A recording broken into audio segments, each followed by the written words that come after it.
Let me get this in slideshow presentation mode, and then Mhm.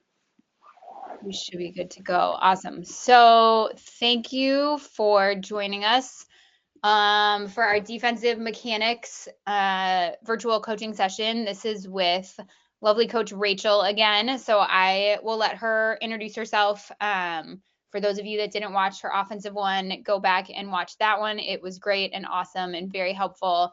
Going over some dodges and things that can help your girls players get find it to the back of the net even better than they already do. So I will let you take it away, Rachel. Okay, awesome. Thank you, KK, so much for having me. I'm super excited to be a part of the Minnesota lacrosse world still, even from afar. That's really, really fun for me. I was back there for like 48 hours earlier this week, and it was like -8, and I didn't enjoy that. I remembered why I moved. But other than that, it was nice to be back.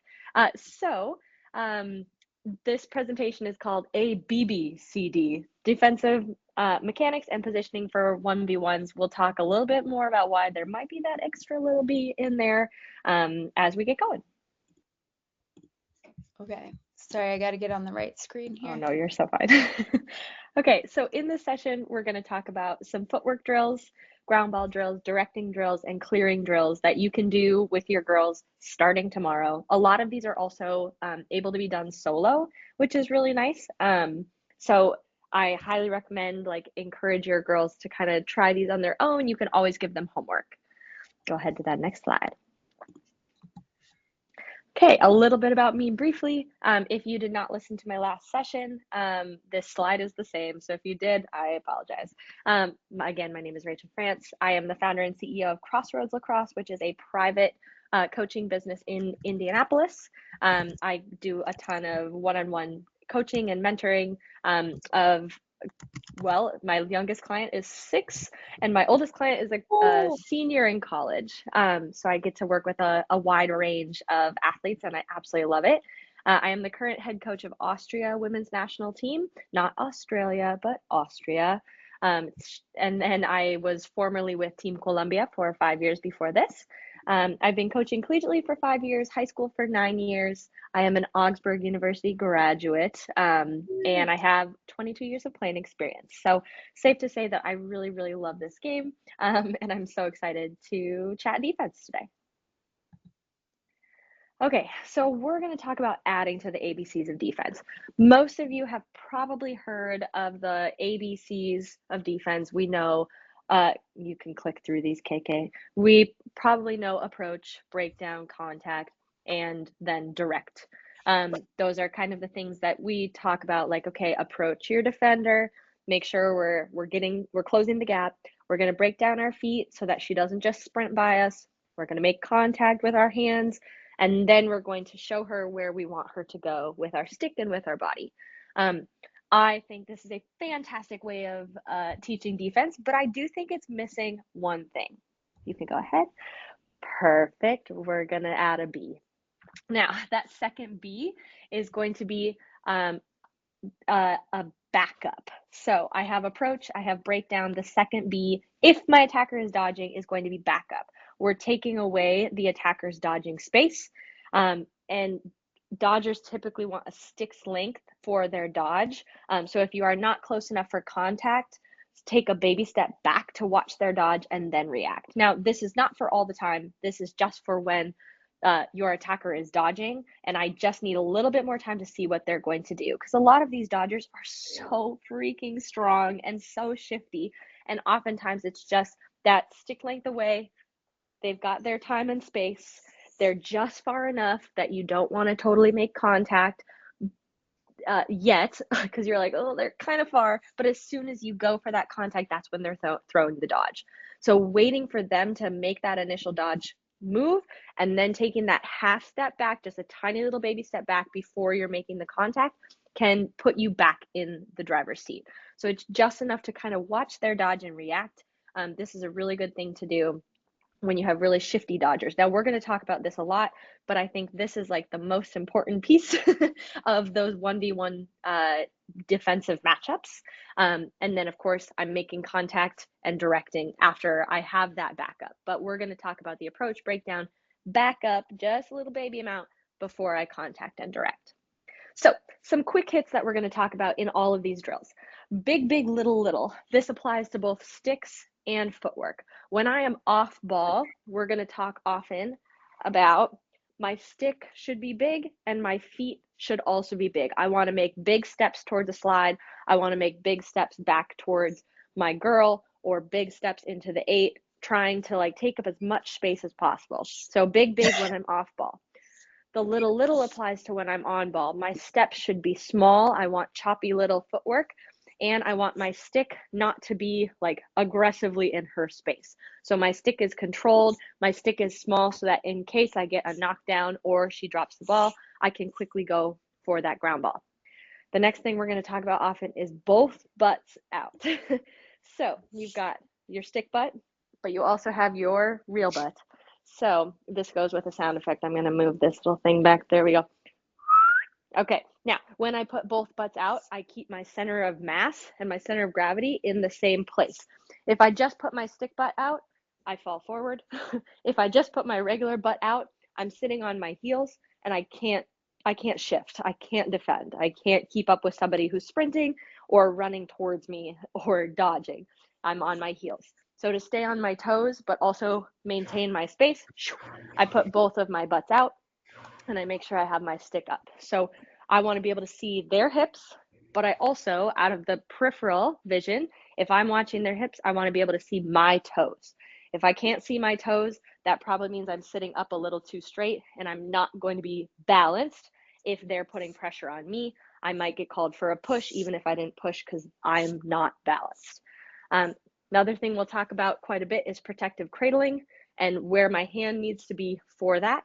And the last big quick hit that we're going to talk about is popping a bottom hand on ground ball. And I'll get more into that as we get into it. So let's talk about some drills now that we got the main concepts out of the way. So first things first, some footwork drills for all. Now, all of these little links on here are links to Instagram videos. So KK, I'm going to have you kind of bounce back and forth if that's okay. But I'll go through all of them first. So contact fast feet. This is a fantastic warm-up defensive drill. This can be for anybody, but I use it to warm up my defenders. I put 3 cones out right next to each other, almost like a ladder, in the shape of like a little V, just like this. So there'll be a cone, and a cone. The space in between those cones is just big enough for 2 feet. So as we go, we have to have contact on somebody. So somebody, an attacker, will stand in that V, or you can put like a fake defender. You can use like a garbage bin, whatever you want to use. But the goal of the defender is she has to maintain that both butts out position and maintain contact with her bottom hand as she's shuffling between those 3 cones. So she'll go out, in, out, in, out, and it's just a shuffle back and forth to keep her feet. Again, we're doing little, little because we're on ball. So my stick is controlled. I'm not doing anything crazy trying to check. I'm not reaching into her sphere, and my feet are taking those tiny little steps. We'll maintain hug a tree contact with bottom hand on a hip. I need to make sure I can't squish my tree in or out. And that's a really good one. I usually do like 3 rounds of 20 seconds, and then that is plenty of a warm up to get their heart rates up. And we'll go into that in a little bit. But contact crossovers is our next one. Same idea. Oh, you're good. You can stay back on the other one. Perfect. Contact crossovers is our second drill. It's the same idea. This time it's 1 cone. And instead of keeping our feet straight,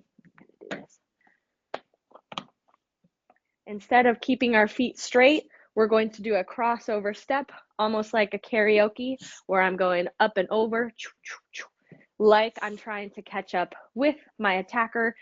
A sprint, when my hips are moving in the same direction as her hips, is going to be the best match of speed, as opposed to I can be the fastest shuffler in the world, but I guarantee a sprint is going to be faster than me trying to move laterally.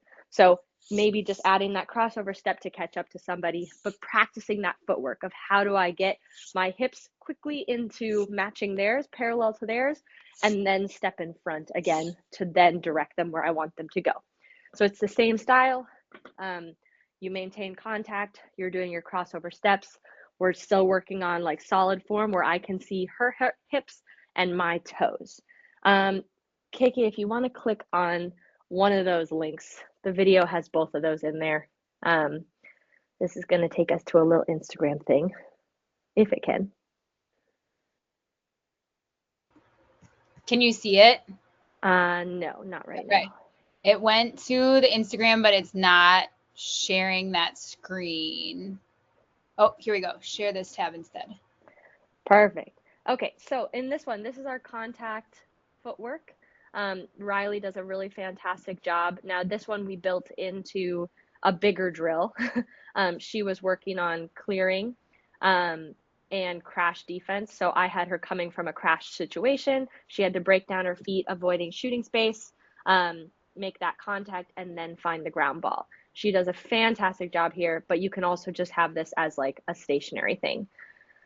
Okay, we can exit out of this one. Except Riley's doing great, so we can watch her for a long time if we want. She's killing it. Look at her go. Okay.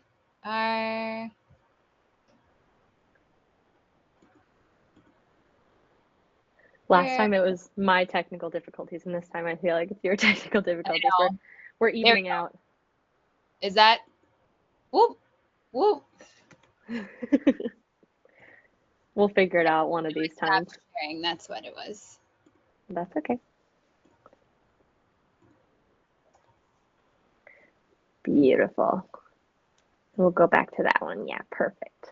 And then you want the crossovers? Yeah, let's do the crossovers.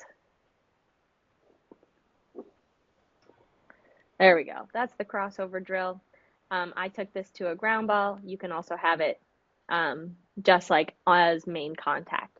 But this is a really fun one just to work on crossover steps. That's as much as we need to watch of that one. There's a lot of random drills in that video.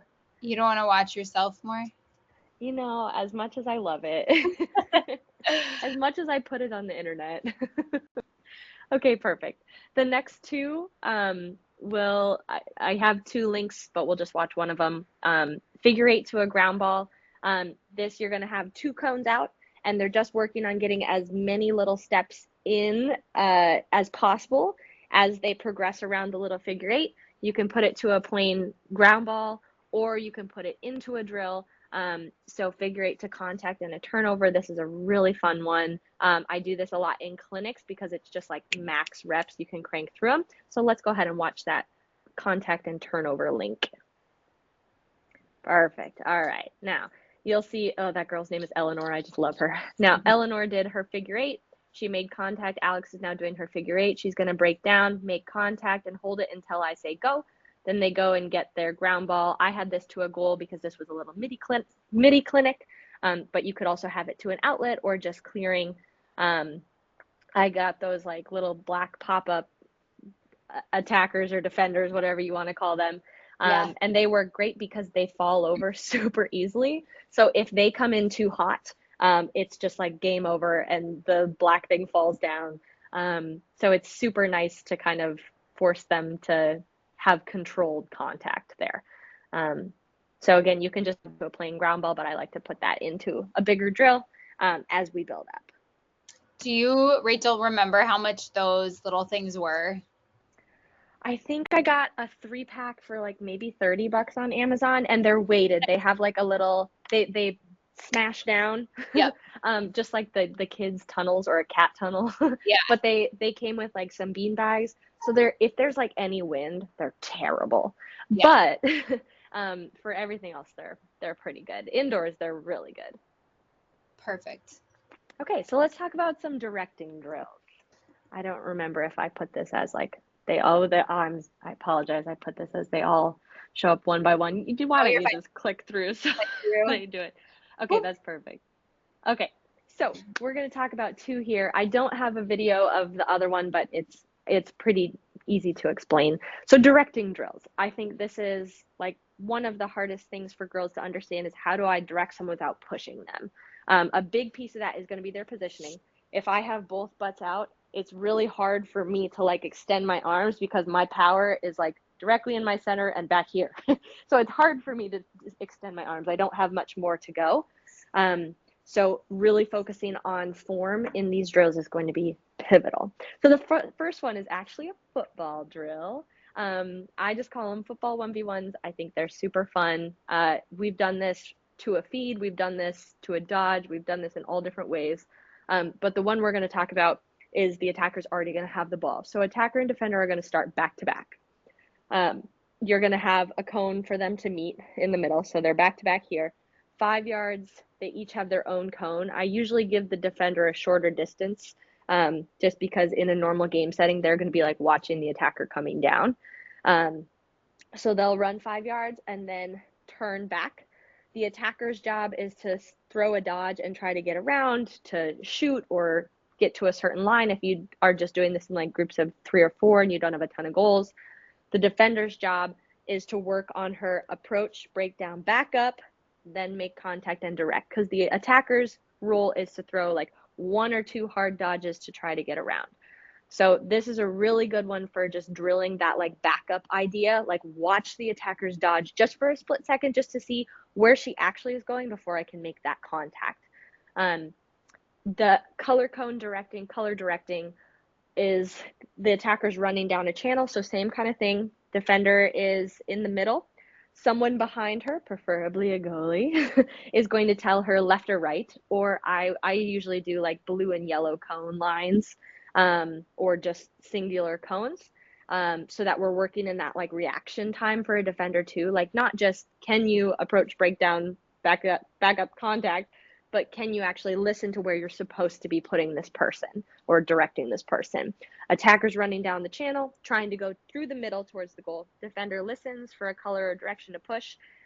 They do their approach, breakdown, backup, contact, and then their goal is to get that attacker on that side of the cone, on the cone side of the middle. So if they have a blue and a yellow, and I say blue, they're trying to direct them to the blue. If I say yellow, they're trying to direct them to the yellow. This is also a really easy one to do in like groups of 3 or 4, and they can kind of rotate through.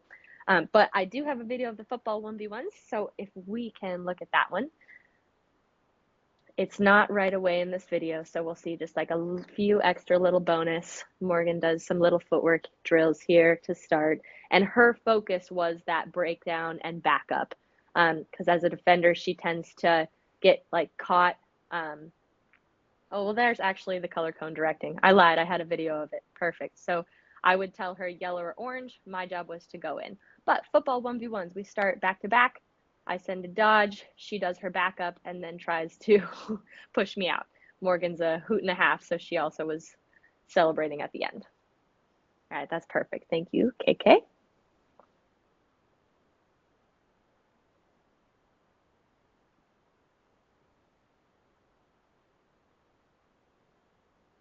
Okay, excellent. We'll go to the next one.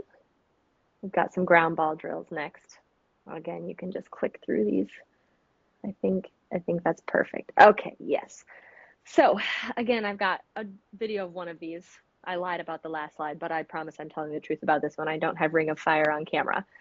So first one, rapid fire ground balls. This is an excellent beginner's one, but it's actually like a lot harder than it looks. The goal of this is to work on a bottom hand popping for a ground ball. Oftentimes we talk about getting both butts down towards the ground. So like if I'm going for a scoop, we're saying get everything low and get my bottom hand nice and low to the ball as well. But oftentimes if we do that slow, we have the like push the snow around kind of method instead of actually scooping up the snow and putting it where it needs to go. So the goal of this, you're not going to have them move their feet. So they start just like in an athletic stance and they have to get like all the way around, almost like a clock, putting it down and picking it up at every like number on the clock as fast as they can. So they pick it up, one cradle, they set it back down. They pick it up, one cradle. So we're really emphasizing, yes, the butt has to get down to the ground, but specifically I'm popping it down to the ground. and that brings the ball and my stick head close to my body for a protected cradle. We're talking about choking up.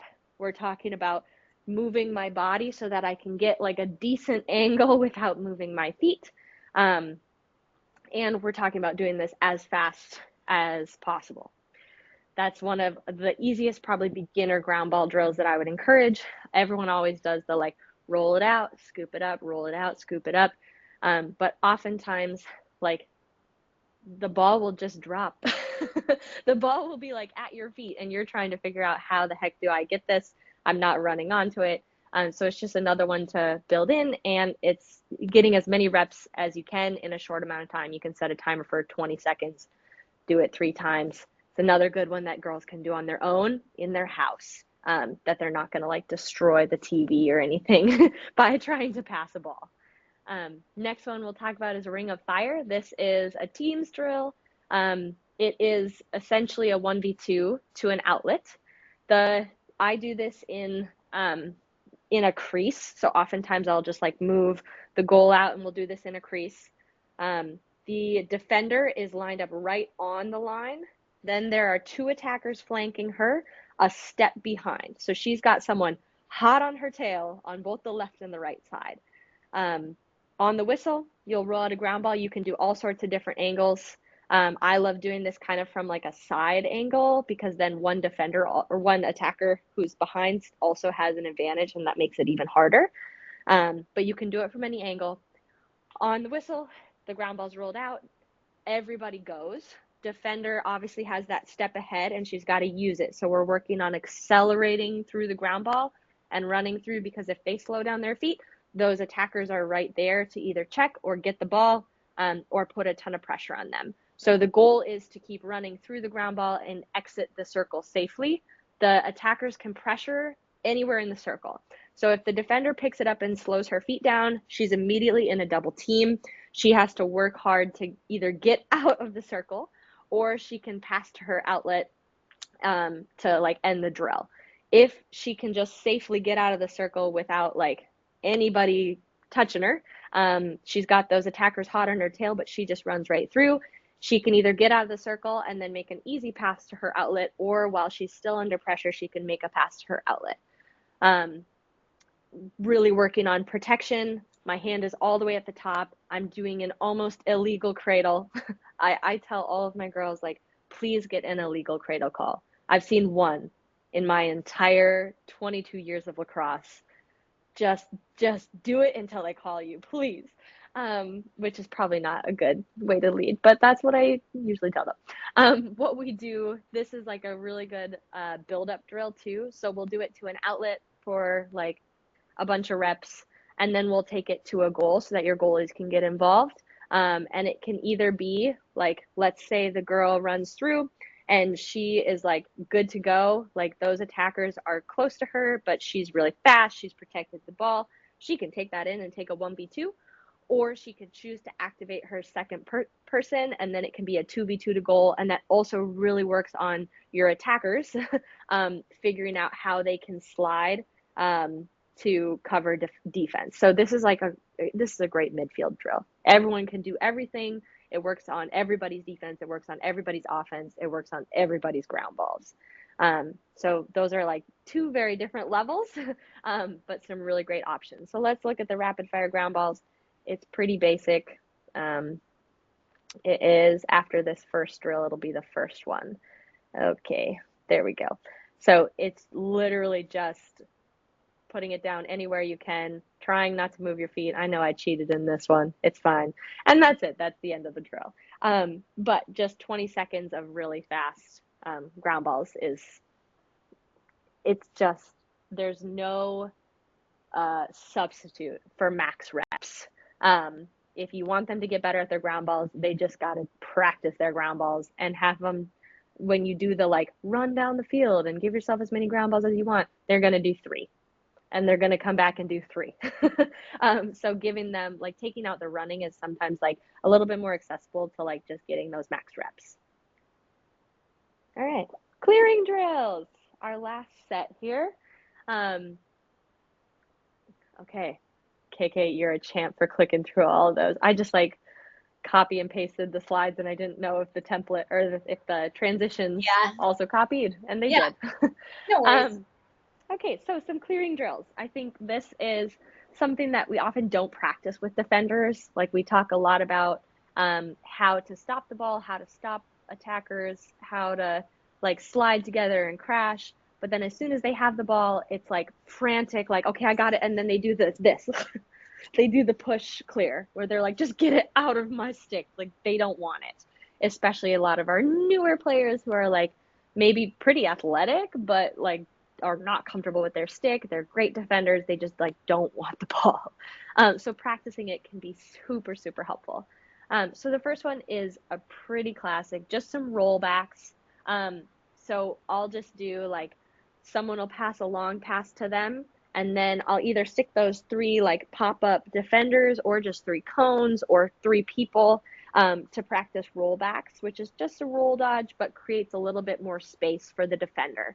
Um, so I'll usually do like three in a row, so they have to switch hands several times. And the cues that I give them are freeze your stick. I often ask them, have you seen The Incredibles? What is Frozone's power? And they all tell me, he can freeze stuff. I'm like, yeah, he can. He just froze your stick. Sorry about it. So freezing your stick when switching, or the term like hiding your stick is sometimes helpful. Like, how can you prevent your attacker or whoever's in front of you from seeing the ball? So as you're doing your rollbacks, if I'm coming up in the left hand, I'm going to freeze my stick here, move my body around my stick, and then my stick is unfrozen again. Or hiding, I can hide my stick from the camera and switch my hands, and you still won't be able to see my stick. So rollbacks are a really good one. Just talking about, or like shoulder, shoulder, ball, we can use that cue. Anything that gets them to protect their stick a little more, because the worst thing is you get this defender, she gets a great turnover, she scoops the ball, she's running down the field, she tries to like change direction, and she either gets totally checked or the ball just falls out.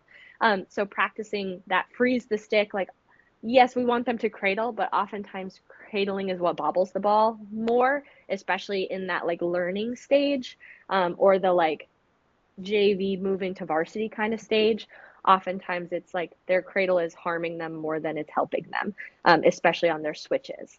So freeze the stick can be super helpful with that. Let's go ahead and watch that one because the others are a little different. Oh, it's this video again. Perfect. So we're gonna watch just like me run around for a second. This is the downside to like the Instagram compilations, is that I don't have any of these clips saved anymore. Okay, so I throw it to myself because I work by myself, but working on rollbacks, you can also like take it wider. So in this example, I was creating more space for myself. Um, just three classic little rollbacks. And then if you want, you can also have a target. This obviously was solo, so I was passing to my ball bag to try to get some clearing in. That is perfect. We can take that video off. Perfect. Um, so a classic rollback. It's a good opportunity to create some space for your defenders, and just encouraging them to like switch hands, and they can switch back, but they're going to have to create some space for themselves first. The second one is really similar to the drill we saw Riley do at the beginning, the first video that we watched: a crash to recover in contact, a ground ball, and a clear. Wow, a name that just rolls off the tongue, right? CRC, GBC, yeah, classic. This drill doesn't have a name because I just made it up. So I like to work in like sequences, game-like sequences with my defenders, because it's similar to attackers doing dodging reps. There are a lot of like attackers just do some dodging and shooting, just dodge, shoot, dodge, shoot, dodge, shoot. They get a lot of practice with that. Whereas defenders, I think it's just like footwork, footwork, footwork, and then maybe some long passes. So building in some of these like sequences to practice, well, to build up muscle memory, really. Like defense should be just some muscle memory of crashing and recovering. Where should I put my hands? How should I have my body? Where should I be angled? All of those things. Yes, they're situational, but a lot of it is easier if it's muscle memory. I can just like my body naturally does it as long as I know who's my person. um, so I start with off ball contact and then go into a crash. They recover as an on ball defense. They'll do their contact footwork, so the little shuffle side to side, just holding contact. Then your attacker can either have them like check the ball, and they can get the ground ball, or they can drop it, ground ball, and then they clear to the restraining line. So just like building those dodging reps essentially for your defenders. Let's go ahead and watch that one too. Perfect. Okay, so in this one, I'm doing that drill that Riley did, the contact shuffle. We do the contact crossover step, slowed it down. It's the same video in a lot of different videos.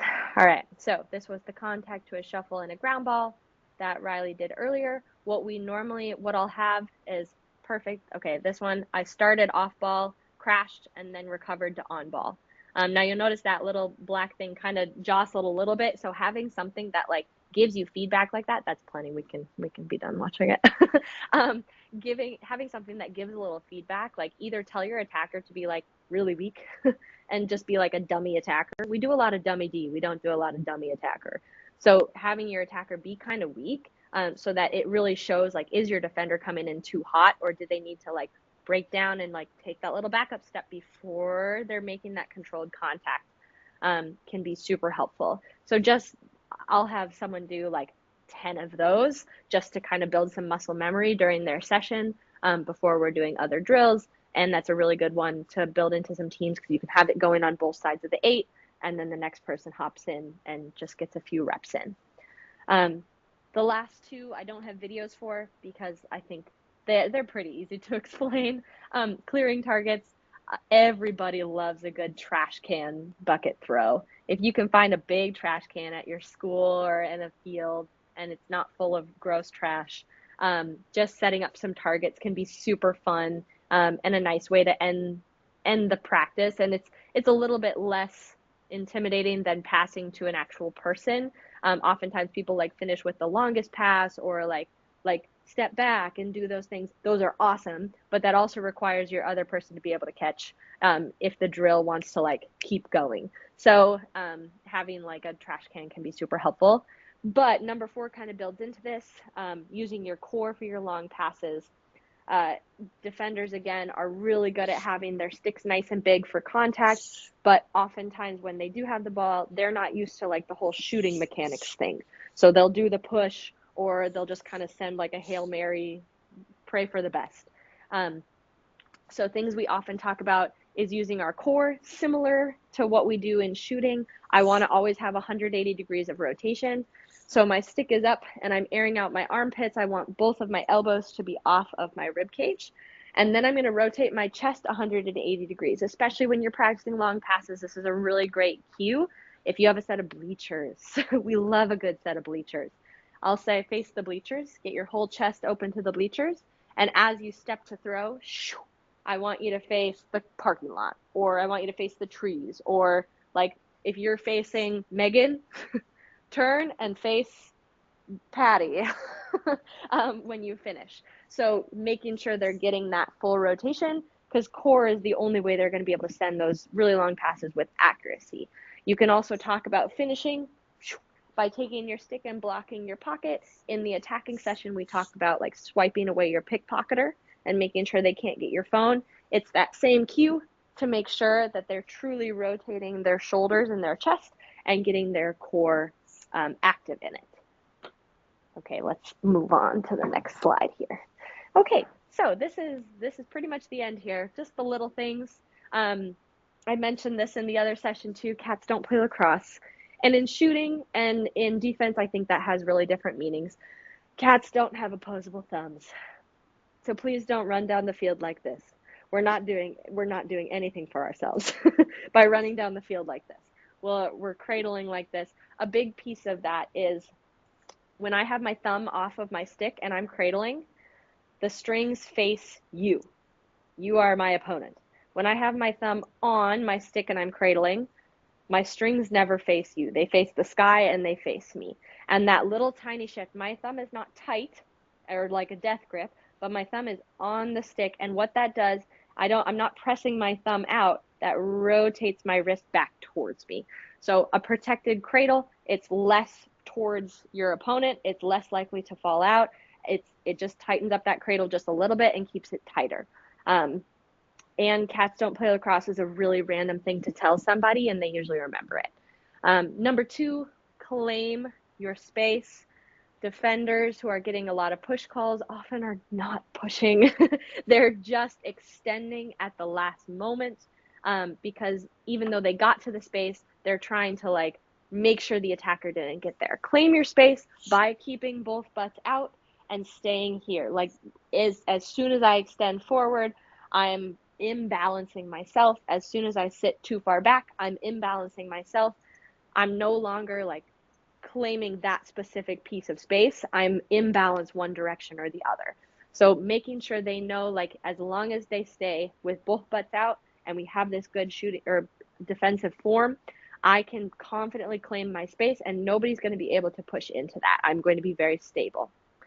And number 3, encouragement goes a long way. Just like in attackers, when defenders miss a ground ball or make a mistake, oftentimes like they go negative right away in their heads. So just like encouraging them, even if they miss a ground ball, even if they miss an interception, but they were close, even if the Dodger gets around them, be like, man, she would have broken my ankles too. Let's try again. Just saying those little things can really go a huge way. And that leads into my last little thing, building confidence in your defenders. This slide looks really similar to our attackers. What I like to say is the first few shouldn't be good. You are learning something new. I tell them the first few reps should be horrendously ugly, and that's expected. We want to start low and build up from there. I think there are like 3 or 4 bullet points here on this. Oh, well, there you go. They all came at once. So going through motion without a ball first, like how should I pop down for my ground balls? Where should my stick be, off ball and on ball? Or going through without an attacker, going through with dummy attacker, but not being afraid to make mistakes at full speed. I'd much rather have a defender go full speed through a ground ball, because her presence is going to scare whoever else is coming as well. So just failing faster. The faster we fail, the faster we can also find success. I encourage my girls not to say sorry unless there is blood. I think women apologize too much, but especially lacrosse players or soccer players or basketball players, especially those athletes, they'll apologize for throwing a pass that went like 2 inches next to the attacker who she probably could have caught it. There's no reason to say sorry. We can give a good old Midwestern ope and move on, or we can say next time. But with that, I'd encourage you to find phrases that work for you and your athletes.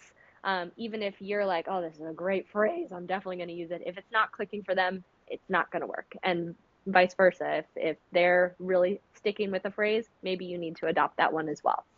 And the last thing, reps on reps on reps.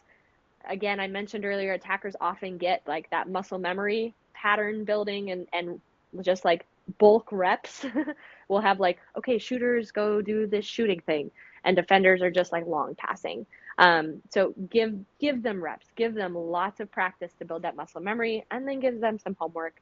They can always find lots of defensive videos, as you have seen, on my Instagram page that I have. There's lots of other content out there as well. So with that, thank you so much for attending and giving me your time. Obviously, there's nobody here, so what questions you have does not really apply. But please follow me on Instagram. Have your athletes follow me. I put out a ton of training content, and it's usually stuff they can do on their own. So if you need to give them homework, please send them my way. Yeah, awesome. Thank you so much, Rachel, for all of your time. And if you are watching this recording, don't be afraid to hit her up for questions. And I do think like just even checking out her Instagram page, like most of those videos were all from her Instagram. I think all of them today were from her Yeah, Instagram. they were.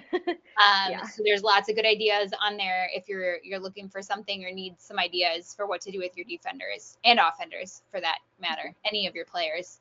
But yeah, thanks so much, Rachel. Thank you. All right, I will stop presenting and then stop recording.